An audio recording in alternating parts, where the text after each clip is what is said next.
us. I am Allison Cornish, and I bring greetings to you from the BTS Center, which is the organizational successor to Bangor Theological Seminary. We, as an institution, are located in Portland, Maine, on lands long stewarded by the Wabanaki, the people of the dawn. We seek to catalyze spiritual imagination with enduring wisdom for transformative faith leadership. And we are focused on spiritual leadership for a climate-changed world. So if that is of interest to you, you are in the right place. We want to say Shana Tova to all of those who may be celebrating the beginning of the High Holy Days, which will begin this evening. And we're particularly glad that you can join us as you begin to create your celebrations. We are so pleased to be offering this program, Navigating Climate Spiritual Care, a learning community, for the second time in collaboration with the materials authors, Blair Nelson and Jessica Morthorpe, and our organizational partner, Water Spirit, which is a faith-based organization in New Jersey. Just to say a word about myself here, as I said, I'm Allison Cornish. I am a Unitarian Universalist minister. I actually live in Western Massachusetts, not in Portland, Maine, on the land of the Nipmuc and the Pocumtuck people, and in the Deerfield River watershed. And I'm so delighted to pass the baton over to Ash, who is the newest member of our navigating team. Ash, over to you. Thank you, Allison. And it's really lovely to see all of you here with us today. Some of you are familiar to me and some are new faces, and welcome to all of you. I am Ash Tiemann. I am the staff writer and program manager at the BTS Center. As Allison mentioned, we are in Portland, Maine, and I am in our offices right now in Portland, Maine, just a couple miles from where I live on the land of the Wabanaki, right near Casco Bay. I am really delighted to be a part of this course, which Allison and Nicholas stewarded so beautifully last year, and I'm glad to be joining the leadership team for this coming cohort. My roots are varied, but I would say the strong lineage is in contemplative Christianity, rooted in Catholicism, influenced by the Celtic traditions, with a little bit of American Protestantism thrown in there too, and a dash of Buddhism as well. So I'm sure many of you bring really rich spiritual heritages with you, and we're welcoming all of you and all of your wonderful diversity. So thanks for being here, and I'll pass it on to Nicholas.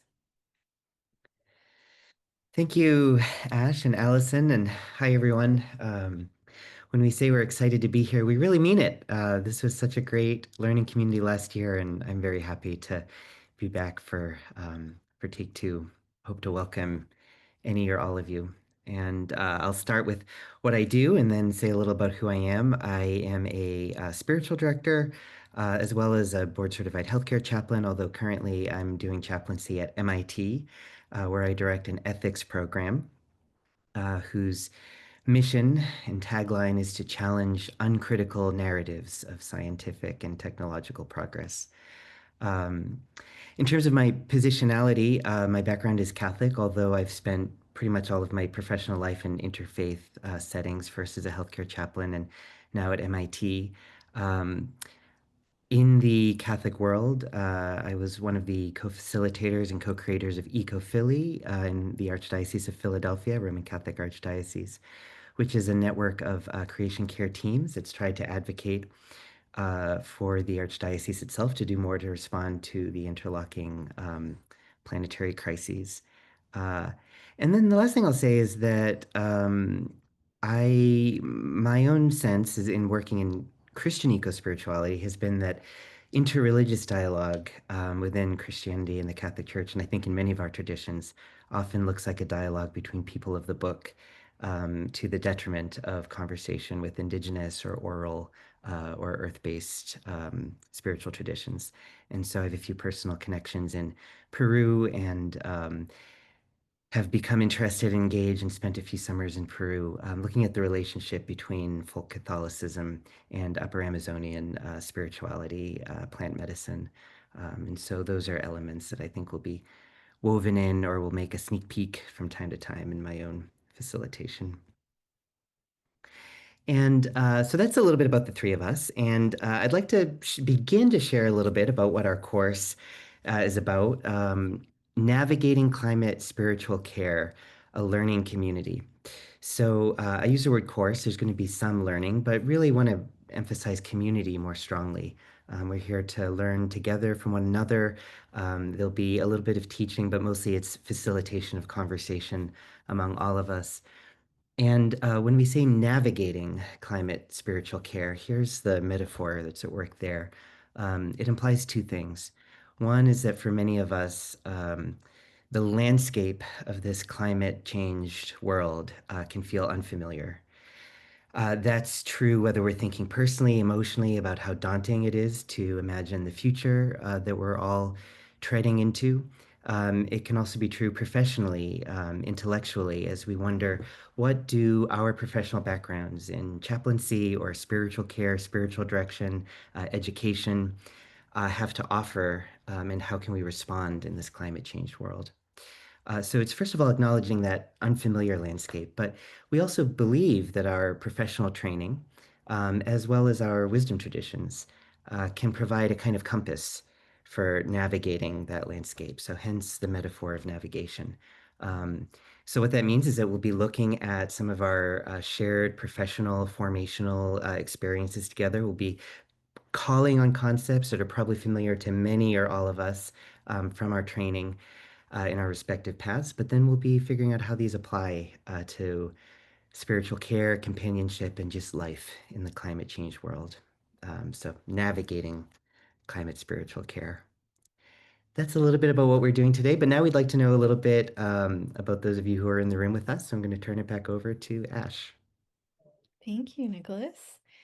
Yes, as Nicholas mentioned, we would love to know a little bit about you, and we will have plenty of time later on in the session for you to ask all sorts of questions about this learning community after we go through some of the specifics of it. But first, I would love to know if you'd care to put in the chat, where are you logging in from today?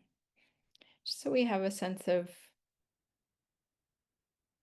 where we're all located. Where are you logging in from? Oh, Georgia. Wonderful. Welcome. Minnesota, Texas, Michigan, Iowa City.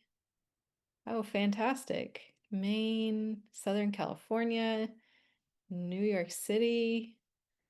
What a wonderful geographic representation. So thank you. Oh, Boston, Foxborough. Wonderful. Next question for you is, what's one word to describe how your climate-aware heart is feeling today? And Allison has just put that question in the chat for you. One word to describe how your climate-aware heart is feeling today.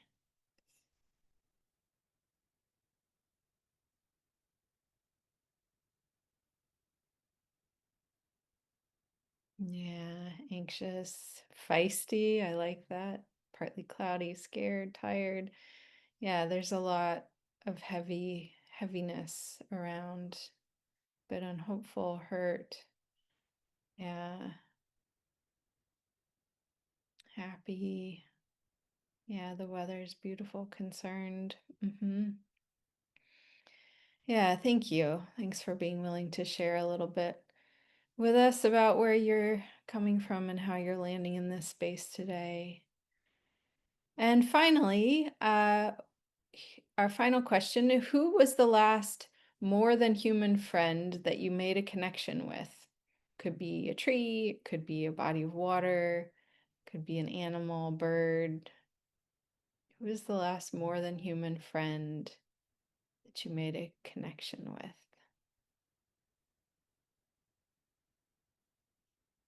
frog, ants. Ooh, ants carrying a dead bee. Vegetable gardens, dog, yeah, meadows. Yeah.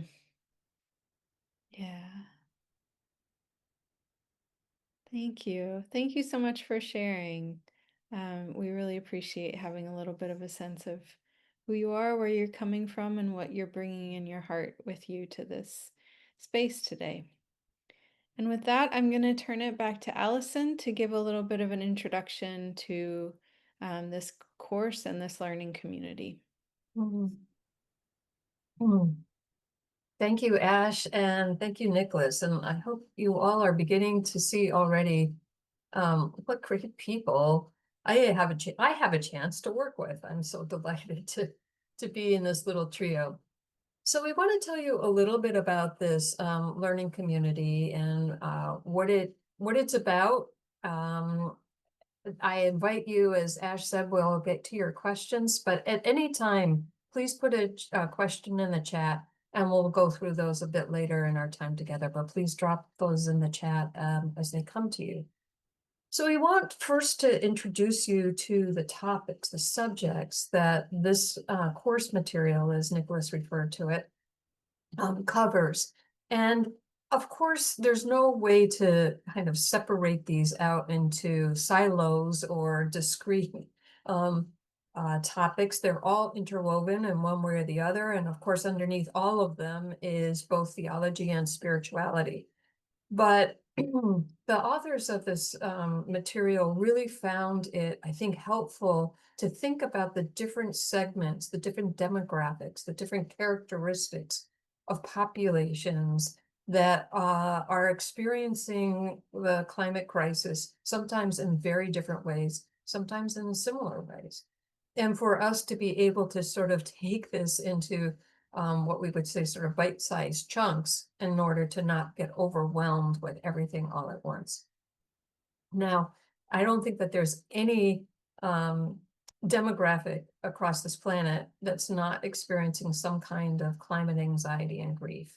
So we actually want to start with that because we want to lay the foundation for each and every one of these different demographics and how they might experience the rising anxiety and the ongoing grief as we lose things, and anticipatory grief as we look forward into the future and see things that that we know are in one way or another coming to an end. We want right up front in the course too to talk about race-conscious spiritual care. And this involves quite a bit of understanding of environmental justice and the ways in which certain populations are already experiencing the climate crisis. But as we look at that intersectionality across the polycrisis, as we begin to think of it now, that certain populations, and particularly those who have been pushed in one way or to the other, as in another, towards the margins, are experiencing this particular time. Care to the peoples of the land involves looking at how indigenous populations and have had a long time experience actually of changing climate, as they've been watching the climate for so many more millennia than those who were our colonizers, but also the wisdom and the care and the attention that peoples of the land can be bringing to our time of a climate crisis. And since this material is developed by a woman living in current North America and another woman living in current Australia, this is a really rich exploration of how two very different hemispheres, two very different cultures and continents have been tending to peoples of the land. And also natural disaster and climate migrants. This is such a huge issue right now as we look at what is happening in this country around refugees, asylum seekers, those who have fled war-torn parts of the world. And behind so many of those not really natural disasters, but sometimes entirely man-made disasters, we have the climate crisis making conditions almost impossible for people to continue to live where they consider themselves to be home. So the particularities of migration and disaster, as shaped by climate and the climate crisis, is a really new and inbreaking area of study, research, and concern. So with that, I'm going to pass it over to Nicholas so that you get a different voice here, and we'll continue to come around like this so that you get all three of our voices one way or the other. Thanks, Allison. Yeah. Continuing along, looking at some of our units, we will talk about spiritual care to children. Certainly, in my work with climate activists in Philadelphia, I don't think I can recall a single motivating factor more powerful than all of us and our colleagues who are thinking about the world we're leaving to our children. So we'll think about how to offer spiritual care to children themselves. And I am sending a special wish that for those of you who have children or are teachers or have children in your life in any way, we're here in the first month of the school year and hope they're all doing well. We will talk as well about young adults, climate activists. I'm going to include in this category climate scientists, people who work within climate, as well as others who are proximate enough to these crises on a daily basis in terms of the work that they do, and climate anxious people everywhere. And then the flip side of that coin is that we will talk about responding to climate denial and those whose spiritual and religious traditions are characterized by ecophobic theologies that are there in the mix. There's quite a quite a good unit in these materials that Water Spirit has prepared for us, an exhaustive list of resources for responding to particular ecophobic theologies. And we won't talk about all of them, but that'll be a great resource that I think you'll enjoy if you join us in this experience. It's very handy. And then we will think about how we're taking care of ourselves as well. And so contextualizing self-care. And, for a couple of reasons. First of all, that we can ask whether we ourselves should be bracketed out of the interlocking relationship of all that is. And because certain discourses around self-care can be a bit shallow or trivializing, we've just added this other term, self-differentiation, to the same category, self-differentiation being a term that comes from family systems theory that refers to how our own well-being has much to do with our relationship to the systems and networks we're a part of, whether we're particularly enmeshed or particularly cut off from relationship with the more than human world in this case. So we'll borrow a little bit from that tradition as well to talk about how we're taking care of ourselves in our own relationships.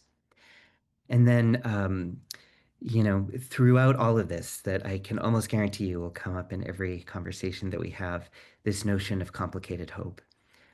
Certainly, what gives us hope? How do we hold that process and draw on our resources in a realistic way, in a nuanced way, recognizing that hope is always complicated in this space. So those are some topics that are embedded here in the curriculum that we've been given and that we'll be walking through together.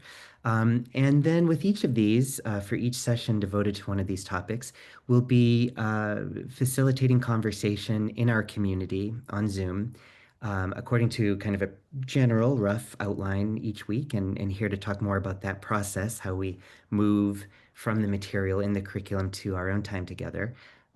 Allison, would you like to say some more about that? If I unmute myself, it's even better. Yes, we will be spending time as a large group, spending time in a small group as well. We have times for open conversation, times for internal sitting with the material and journaling.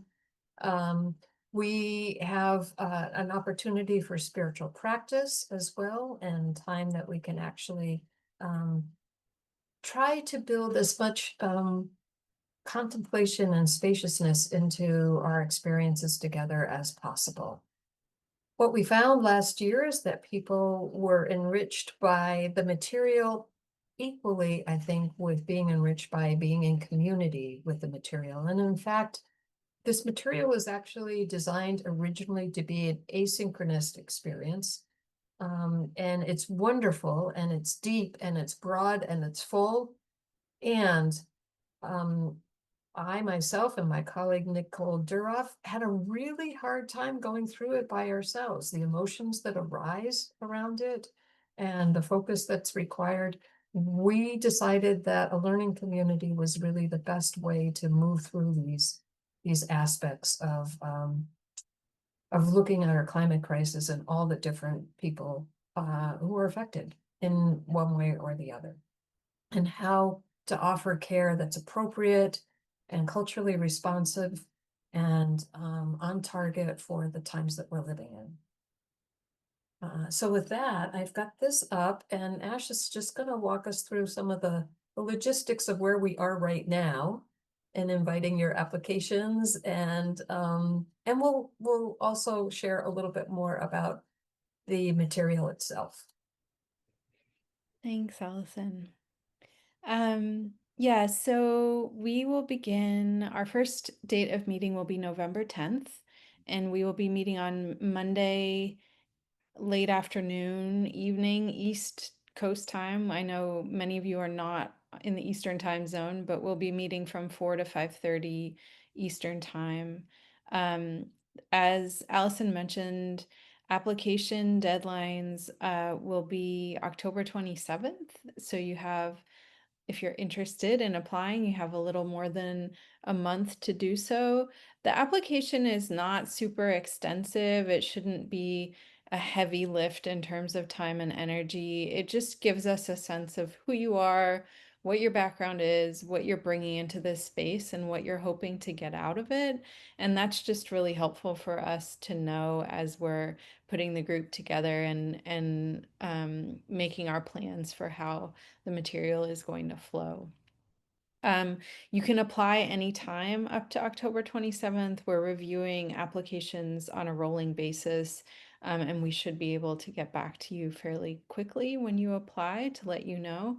And then we ask that you will fill out, if you apply and decide to take part in the course, we ask that by November 6th, once you hear from us that you've been accepted in, by November 6th, you submit the commitment form with the $200 program fee.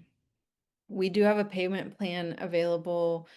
We have need-based financial scholarships available, so please be in touch with us if that is something that would be helpful to you. And then in terms of the course itself, we're meeting twice a month for about 6 months, with the exception of December, when we'll only meet once.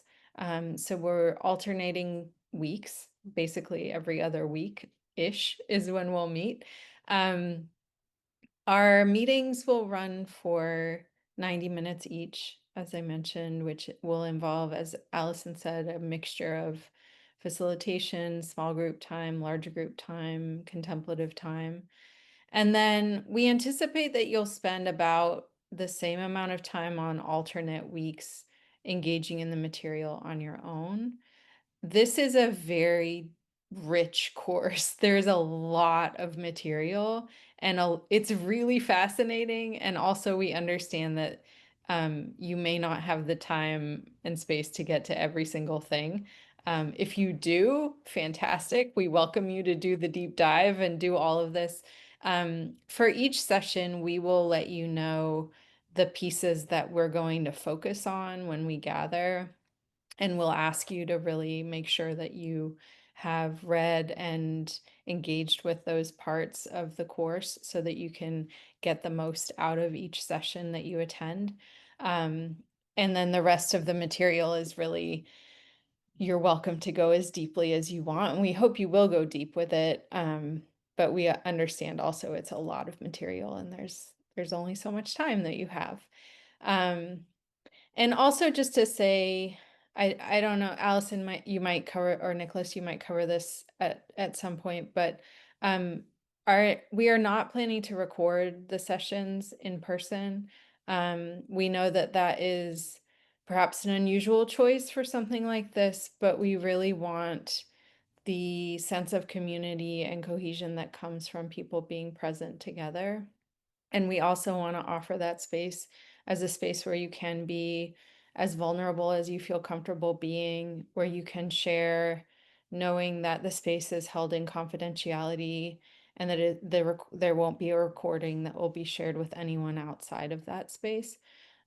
We recognize that you might have to miss a session, and we understand that, but we really feel committed to keeping this space as confidential as possible, and so we're not going to be recording these sessions.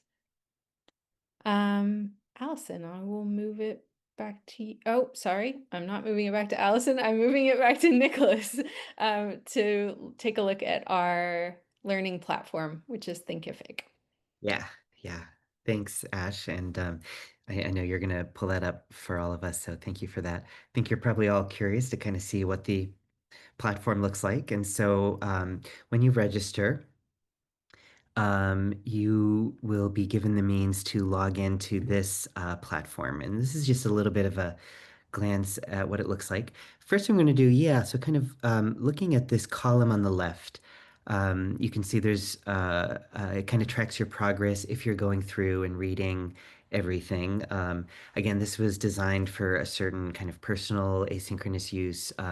We're not going to require that you read everything. Like Ash said, we'll let you know what's kind of most relevant. But in case you're curious to see how you're moving along, you've got that little percent complete. More relevant is this menu here on the left. And so there were two pre-modules. Um, all of you, my guess is, and this is what we found last year, it'll almost definitely be true this time, you have different amounts of experience thinking, talking about this kind of stuff, working through it. So there's a few pre-modules that kind of cover some basics, an introduction to the science of climate change. Particularly, there's kind of a particular focus throughout this whole curriculum on impacts on holistic health, especially mental health. So you can see some stuff like that as Ash has done the drop down. And then module 2 is that introduction to eco-theology. So what is the spiritual side of this? And from the beginning, I just want to kind of flag, this was developed in a Christian context. And so you'll see that there is a Christian slant to this material. But the three of us facilitators have a commitment to making this as interfaith as possible. And so those of any religious or spiritual tradition or none at all are very welcome. You'll notice kind of the Christian slant in the reading, but in terms of which materials we're curating and how we're presenting it for the group discussion, we'll try to avoid that bias as much as possible. And so there'll be a little bit about spirituality and eco-theology, especially. According to your familiarity with this kind of these basics, you might choose to skim or, not read those at all. We won't be basing a whole conversation on them, but they're there as background. And then below that, you'll see all of these other modules. I'm going to point out, you'll see occasionally some little assignments, like you see where it says assignment 1, prayer. We won't usually be engaging with that kind of material. We're really digging into the modules themselves. And so I'll ask Ash just to open up. Oh, we've already got it here. So moving over to the right now, you get a sense of what one of the modules is going to look like. So each module has several pages of good information. Here right now, you're kind of getting a sense of how the module is framed, in this case, pastoral care for climate anxiety. And as we scroll down, you'll see there's many, many hyperlinks here that draw on resources from a wide variety of contexts, in this case, the Australian Psychology Society. And then often what the material will then do is try to distill that primary text or material into some digestible basics. So you'll get a little bit of both. You'll get kind of the simple, succinct version, and then you'll get the footnotes where you can follow up and read off the platform any of the other resources that interest you that have been linked to. And so it's funny, we chose a page with cartoons. Most of it isn't cartoons. It's, as Ash and Allison said, it can get pretty serious. And the last thing I think I'll say while we're here, but you might have other questions too about how to navigate this platform, is we're not necessarily going to go module 1, 2, 3, 4, 5. I know that was a bit confusing last time. Um, we've chosen for a variety of reasons to slightly scramble the order of some of these modules because we think that'll work best for our community. So when you actually get into it, we'll make very clear each week what we're asking you to read and prepare. It won't necessarily go in the order presented here, and as I said, we won't do all of the assignments and so on. The last thing I'll say, I think I said the other thing was the last thing, but I thought of one other thing to say. I don't know if I can direct you, Ash, to where it would be because I don't remember necessarily, but just about each of these modules ends, maybe we could look for one with some pretty nice case studies. Um, let's see if this module has one. Oh, perfect. Yeah. Um, so in this case, we have an anecdote from a documentary with this. I'm just reading along with you with this activist, Kandi, who has a little bit of quote. And so then there's this question that it ends with: how might you offer climate-informed pastoral care to an Indigenous person in your community who's being directly impacted by the climate crisis? And some of these case studies offer even more contextual information for what the person is that we're considering spiritual care to.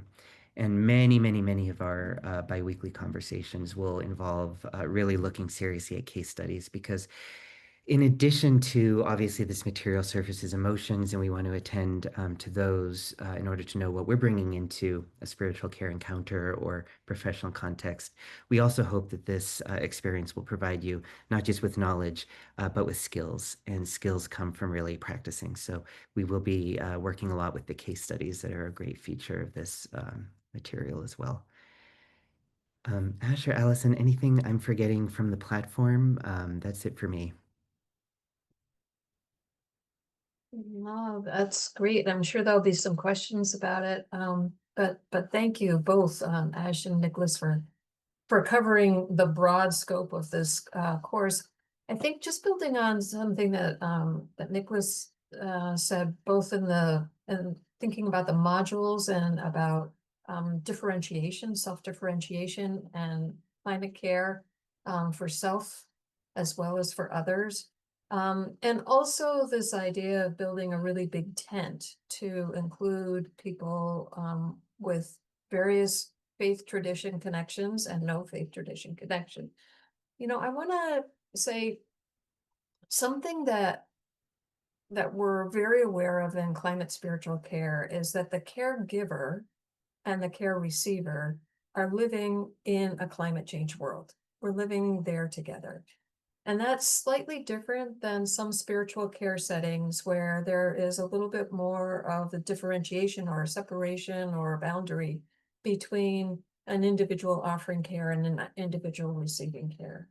And we want to make sure that we care for you as you go through this experience. So yes, it is head stuff in terms of there's a lot of content, but we're always wanting to check in with you and see how you're experiencing the material and giving you opportunities to bring your heart into the conversation with others. Because for many of us, there are very few settings where we can do that. Many of us are with families or circles of friends or even colleagues for whom the climate crisis is peripheral. It's not central to either identity or experience or concern. And we want to make sure that this is a space where that can happen. And I'll just give a very brief example of that. Last year, we were going through this particular curriculum course learning community, and one evening we stepped right into what we had planned and what our agenda was and the material we covered. And one of the participants just raised her hand and said, wait a minute, the Los Angeles fires are going on at this moment. I just can't engage in this material right now until we pause. And and bring into thought and prayer and conversation what's going on in the world right now. And I was so grateful that she spoke up, and I was so proud of our team that paused and reflected and pivoted and opened up space for everyone in the room as needed, as desired, to be engaged in that conversation in that moment.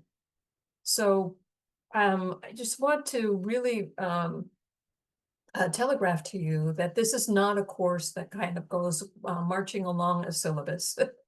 It's very, very important for us to know who you are, what you're bringing into the room, and make space for that as much as possible. And with that, I think I'm going to turn it back over to Nicholas, who's got like a little practice around that right here. Yeah, thanks, Allison. It's perfect transition into beginning to hear from all of you now today. And this is, as Allison said, a collaborative space, and each of you brings your own gifts, background, interests. And so, as much as possible, we want to invite those into the mix. And so, what I'm going to do is invite us just to take a minute or two to pause. This will help us facilitators to kind of know who's in this room, although we'll undoubtedly get others and have already gotten applicants who aren't in the room with us yet. But this will give us a taste of who you are. And hopefully, this will also be helpful to you in your own discernment as you ponder whether this is a community for you. So, we're going to post in the chat this question: what do you hope to bring and to gain from attending these sessions? What do you hope to bring and to gain from attending these sessions? And we're really going to take a minute or so. Feel free to ponder that. What is genuinely and authentically on your mind or in your heart right now? And then you'll have the opportunity within this silent minute to put it in the chat. We'll read a few of them. There's time and space to engage with a few of you if you'd like to share more verbally. And then we'll segue from that into some Q&A about the course in general. So we'll just pause. What do you hope to bring and to gain from attending these sessions?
So I'll turn it over to Ash to facilitate some of the reading and sharing before we move into Q&A, but please continue to share your own hopes in the chat.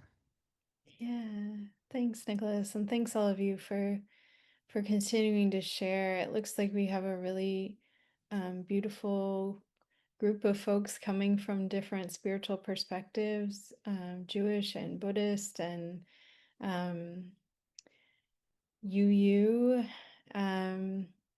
it's Episcopal, so many people from different areas looking for the opportunity to go deeper. It looks like a lot of you are already engaged in really important work in chaplaincy and spiritual care, and you're looking for ways in which to offer those gifts in a climate changed world, which is just really fantastic.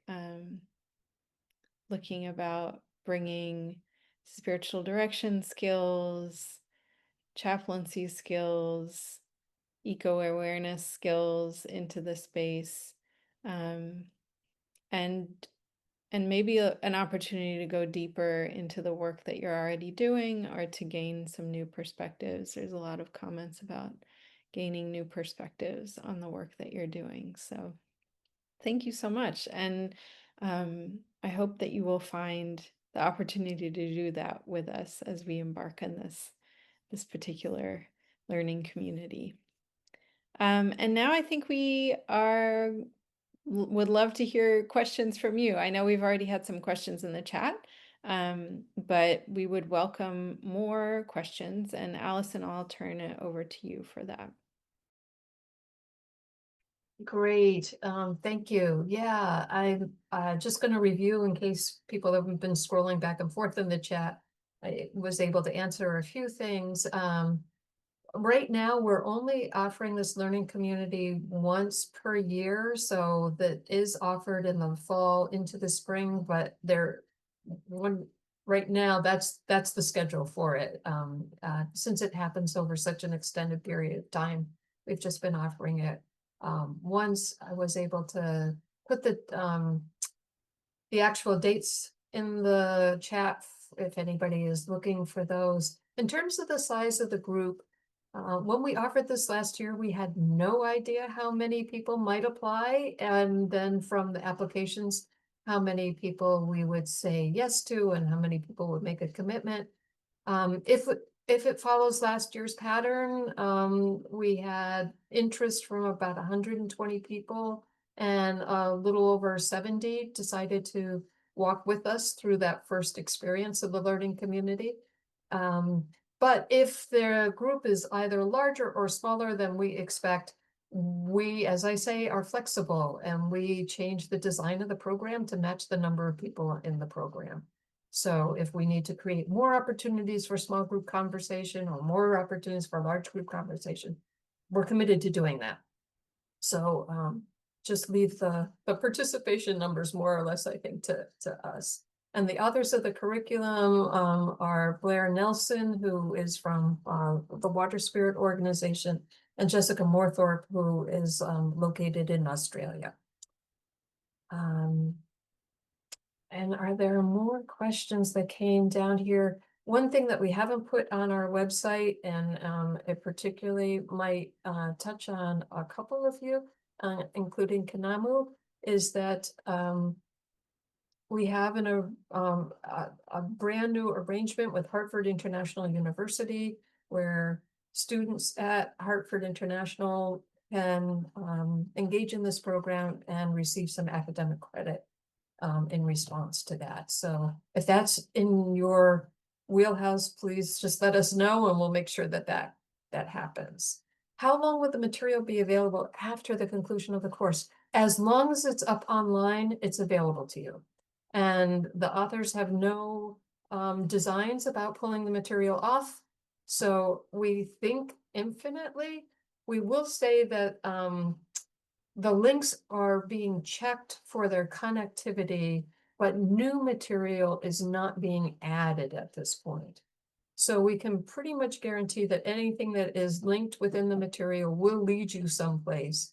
But for example, the latest IPCC report might not be appearing there. It might be the IPCC report from 2 or 3 years ago. So there's some material that you will probably want yourself to make sure that you've got the latest material if you continue to engage with us for a while. And do you find the interest expressed here similar to that of attendees last year? Such a great question, Marlene. Yes, I would say so. I would say that in the applications too that we're seeing so far is that a lot of people are already somewhat engaged in this work, but are seeking more specific skill development, and more opportunities to be in relationship with others, and in conversation with others. But for the most part, people are coming from, as Nicholas mentioned, the worlds of education, spiritual leadership of one kind or another. That could be spiritual direction, pastor in a community, chaplaincy, healer, community organizer. I think that we also had quite a few academics last year, right, Nicholas? We did. We did have some, yeah. And you know what I would add to which brings back our last year's experience is just, and you can all see it, how characteristically thoughtful everyone is who comes into this space. I mean, these are really, really thoughtful, and thank you for it. These are really thoughtful responses to that question. And you've heard, a lot from the three of us, but just take a look at the kind of thoughtful people you'll be in this space with. It's too bad we can't have everyone in this brief time unmute and share more about their interests, but it's just a characteristically thoughtful group of people who are drawn to this space. So you benefit from each other too. Hmm. Yes. Dave, thank you for raising up the fee. We are in an extraordinary position at the BTS Center where we are able to offer our programming for as affordably as possible, knowing our audience, and to always be able to also offer scholarship support for all of our programs. So, why the course was conceived? Oh, that's so great. Thank you for that question. This materials comes very specifically from experience that Jessica Moorthorpe had in Australia, putting together a conference on climate spiritual care um, in shortly before the pandemic. I think it was 2018 or 2019, and gathering a huge number of people to be able to contribute thoughts and research to that experience. She was planning on doing a second conference, which then COVID hit, and she did, and all of that conference was online. And it was at that point that Jessica realized, well, if this material can be made available online in a conference way, why not turn it into a course and offer it to everybody? And originally, it was conceived specifically for congregational ministers, pastors, priests, etc. Not so much people actually working in spiritual care settings. And that's some of the work that we've done at the BTS Center, is sort of massage the material for all the settings that we know you are serving in. Yeah. Dave, go ahead. Oh, nope, that's all right. It's nice to see the hand raise feature works, because, sometimes it doesn't. Oh, and now I have a train, so. I see also, Eric, you're asking, has there been limited study in this field? And I think there's a growing body of literature study, particularly regarding the mental health effects of the climate crises. My impression is less, but still resources certainly within spiritual care. It's growing. And then, of course, there are the great teachers like Joanna Macy, who's no longer with us. On this earth, but is with us in spirit. And I know Allison knew her, and there's some great teachers certainly within this field. But I think we often find that there aren't many opportunities to really consolidate these resources, much less to discuss them together in a community like this. It's not so much a part, I think, of many of our divinity school or CPE experiences according to what our particular professional background might be. So I think that's the primary gap that we're wanting to fill here, and both with this learning community and really with everything. I'm not involved in other BTS Center programming, so I can toot their horn a little bit. The BTS Center does a really, really great job um, providing opportunities like this one.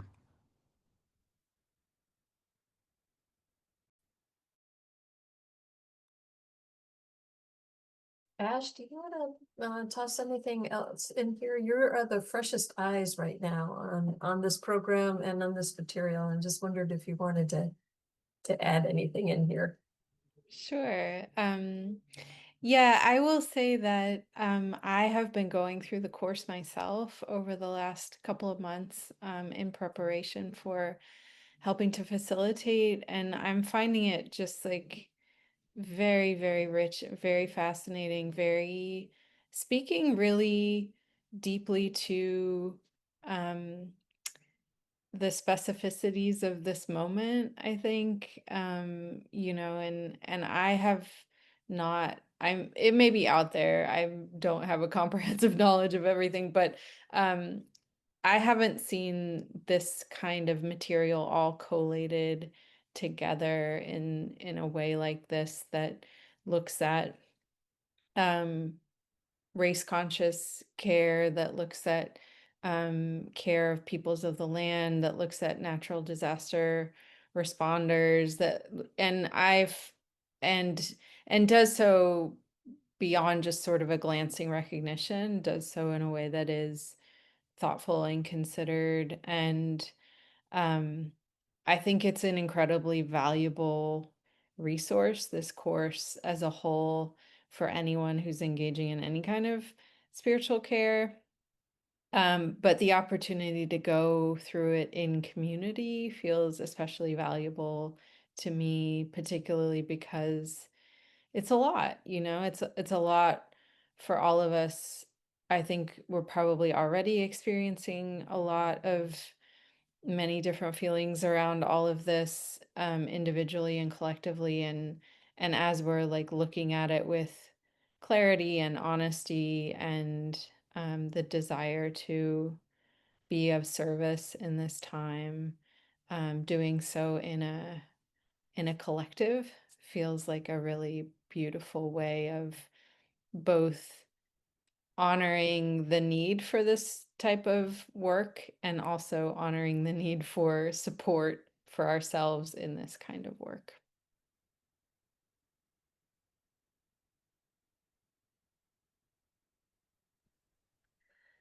We have a few questions about links. So Dave, you asked, would you be okay with us sharing the link to the recording of this session with others? Uh, we would love for that to happen. Thank you for offering that, and we hope everyone will send this along to anyone you know of who might be interested. And then, was there a link provided for the application? Do we have that on hand?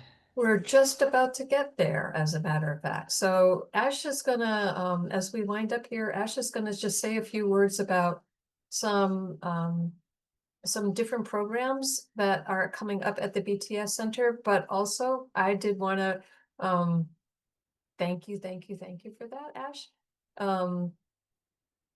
The reminder that applications are due October 27th, but you don't have to wait in order to put them in. And then after you're accepted into the program, you receive a link to the commitment form. And that we'll also share the link to the Thinkific course so that you can at least preview it. Please don't pay for it. Please don't get to the point that you're getting deeper and deeper into the curriculum, because once you are part of the program, we give you a password and all the materials available to you. But you can at least preview it if you'd like to look at the way in which it's set up. Okay, over to Ash. Sorry. That's okay. Sorry, I shared the direct link to the application form first, but then I also shared um, the link to the web page, which will give you a lot more information and also has a link to the application form if you'd like. Um, Allison, would you mind dropping the Thinkific link in? I am not sure that I have the correct one, and I don't want to put yeah, there we go. Thank you. So you've heard a lot about the specific offering, and we really deeply hope that you will join us in this journey together. If you have additional questions after this session, you are most welcome to reach out to any of the three of us. We would be happy to answer your questions. We will send out a link to the recording of this session, and we would be very happy for you to share it with anyone you think would be interested, who maybe hasn't heard about the learning community or wasn't able to be here today. So please feel free to spread the word and invite others to apply. If you are looking for other ways to be engaged and are intrigued by the offerings of the BTS Center, we have a few things coming up this fall that might be of interest to you. The first is we have a book study on Dr. Ayanna Elizabeth Johnson's book, What If We Get It Right? Visions of Climate Futures. Allison's putting the link in the chat to that webpage. That starts next week on September 30th. It's a 5-session online book study, and registering for the book study includes access to our big fall public event, which will also be with Dr. Ayanna Elizabeth Johnson. I'll get to that in just a second. In October, we have our annual convocation, 2 days of speakers and singing and spiritual practice and contemplative creative immersions and all sorts of really exciting things. If you're near Maine, we do this in person, but we also have an online companions track. If you're not in Maine, we would welcome you to come to either version of convocation. And finally, that event that I just referenced, called Visions of Climate Futures, an evening with Dr. Ayanna Elizabeth Johnson, taking place on November 4th. It's a Tuesday evening. Dr. Johnson will join us in conversation with Leah Penniman, who is one of the folks featured in the book. She runs Soulfire Farm in New York State, and is an educator and a farmer and an activist and an all-around super interesting person. They will be in conversation. We'll be joined by a musician. We'll have time for questions, for conversation, and we really hope that you will join us for that event. So all of that information can be found, via the links that Allison dropped in the chat on our webpage and our website, and we welcome you exploring and joining for whatever sounds interesting to you. Allison. Thank you, thank you, thank you for taking this time to be with us. We so appreciated meeting you just this much. And we really hope that you'll make a decision to join us in a much more full way over the coming months. And if you would like to unmute and say hello, goodbye, we'd love to hear your voices at least once in this time together.